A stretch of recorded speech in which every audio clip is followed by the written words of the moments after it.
Chapter 8. The Mechanisms of Joy. The nervous system as joy's infrastructure. To understand how joy is generated and sustained in the body, it is necessary to understand something about the autonomic nervous system, the branch of the nervous system that regulates the body's internal state, including heart rate, breathing, digestion, immune function, and the body's overall level of arousal and readiness. The autonomic nervous system has traditionally been described as having two branches: the sympathetic system, which activates the body for action, the famous fight or flight response, and the parasympathetic system, which calms the body and supports the functions of rest, digestion, social engagement, and recovery. Joy, it turns out, is predominantly a parasympathetic dominant state, a state that requires and is supported by the calming, opening, slowing branch of the nervous system, not the activating, narrowing, accelerating one. This might seem counterintuitive, because some forms of joy are experienced as energizing and exciting rather than calm. The key is in the distinction between activation and threat activation.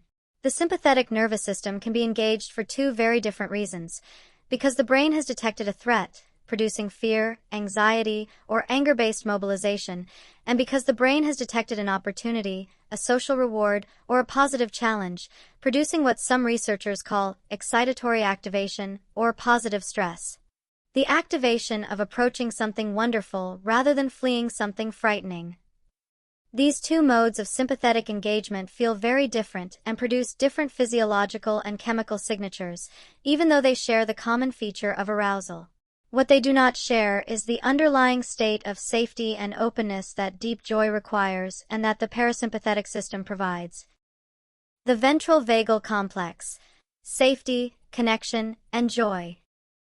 Psychiatrist and neuroscientist Stephen Porges has contributed what is perhaps the most anatomically precise framework for understanding the nervous system's role in joy through his polyvagal theory, developed over several decades beginning in the 1990s. Porges identified a specific branch of the parasympathetic system, the ventral vagal complex, sometimes called the social engagement system, that is anatomically and functionally distinct from the older, more primitive parasympathetic pathways. The ventral vagal complex is connected to the muscles of the face, the middle ear, enabling fine discrimination of human vocal prosody, the emotional music in a human voice, the larynx and pharynx, enabling the warmth and responsiveness of the human voice, and the heart, enabling the heart rate variability that is associated with emotional flexibility and resilience. When the ventral vagal system is active, it produces a specific experiential state that Porges describes as safe and social, a felt sense of being safe in one's body and safe in connection with others, a state in which social engagement is rewarding rather than threatening, in which the face is animated and responsive, in which the voice carries warmth and nuance, and in which the heart beats with flexible rhythmicity rather than rigid, anxious regularity. This is, neurologically speaking, the physiological prerequisite for relational joy. Without the felt sense of safety, without the ventral vagal system's active, engaged, open-hearted orientation, the brain cannot fully access the oxytocin-mediated bonding that social joy requires, and the quality of openness and trust that allows joy to arise in shared experience remains unavailable, however positive the objective circumstances might be.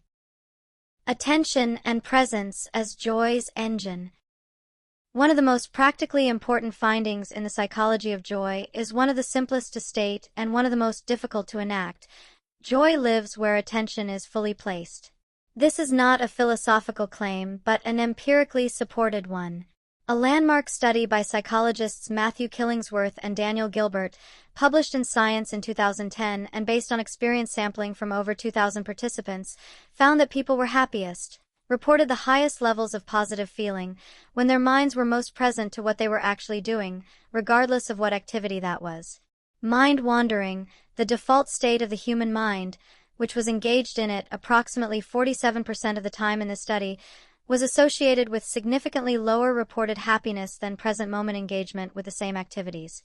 The paper's conclusion has become one of the most quoted in happiness research: a wandering mind is an unhappy mind. The reason for this, in the context of what we now understand about joy's neurobiological architecture, is illuminating. Joy is an event that happens in the present moment.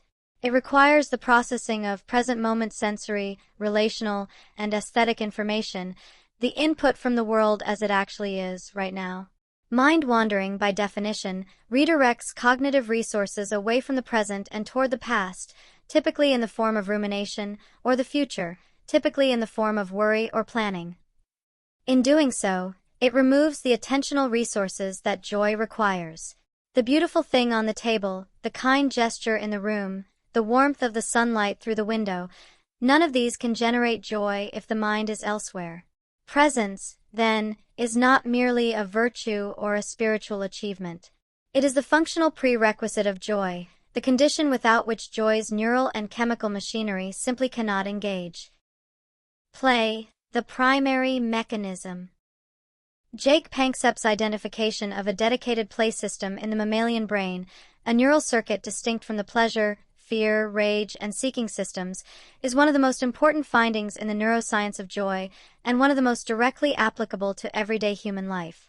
Play, in Panksepp's framework, is not merely a behavior that happens to produce joy. It is the primary behavioral expression of a dedicated neural system that evolved specifically to generate social joy through physical, spontaneous, mutual engagement. The play circuit is particularly active in juvenile mammals of all species, the rough-and-tumble wrestling of puppies, the chasing games of young primates, the pretend play of human children, but it does not disappear with maturity. In adult humans, it expresses itself through humor, games, sport, creative play, sexual intimacy, and the playful quality of genuine, warm social interaction.